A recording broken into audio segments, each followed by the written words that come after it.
بسم الله الرحمن الرحيم. محسن نصر، مرشح أولاد ملام الشمالية، الدائرة الانتخابية أولاد ملام الشمالية على معتمدية السويسي. العمر 34 سنة، متخرج هندسة ميكانيكية من معهد العالي للدراسات التكنولوجية بالمهدية. اليوم برنامج الانتخابي يتمثل بالأساس على العمل على تحسين البنية التحتية بما فيها من طرقات وإنارة ولا غير ذلك. العمل على تمكين المنطقة من حقها في الصحة، وذلك من خلال إنشاء مستوصفات وإعادة تهيئة المستوصفات القديمة.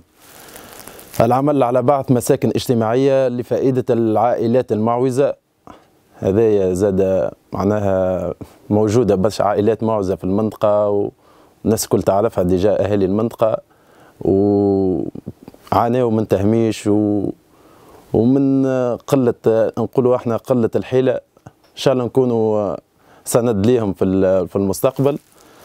العمل على تحسين الوضعية المرأة الريفية من خلال خلق الموارد الرزق لها. كذلك العمل على دمج تلبية مطالب الشباب في التنمية التنمية العادلة والشغل. كما سنعمل كذلك على الدفاع عن حقوق الأجيال القادمة في الحياة الكريمة ومستقبل واعد إن شاء الله. اليوم ندعو الشباب بكل قوة أنه يكون حاضر في الدورة هذه ويكون يساند لنا في يوم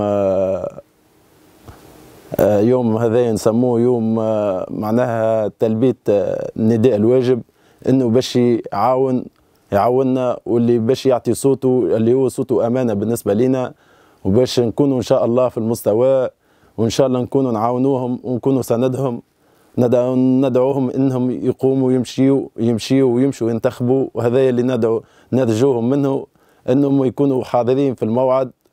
وان شاء الله قادم خير، مستقبل زاهر للمنطقه ومستقبل زاهر لتونس كامله. هذا كل ما يتحقق كان بشبابنا، وان شاء الله حظ موفق لجميع المترشحين. وموعدنا ان شاء الله في الدوره الثانيه في 11 فيفري ان شاء الله.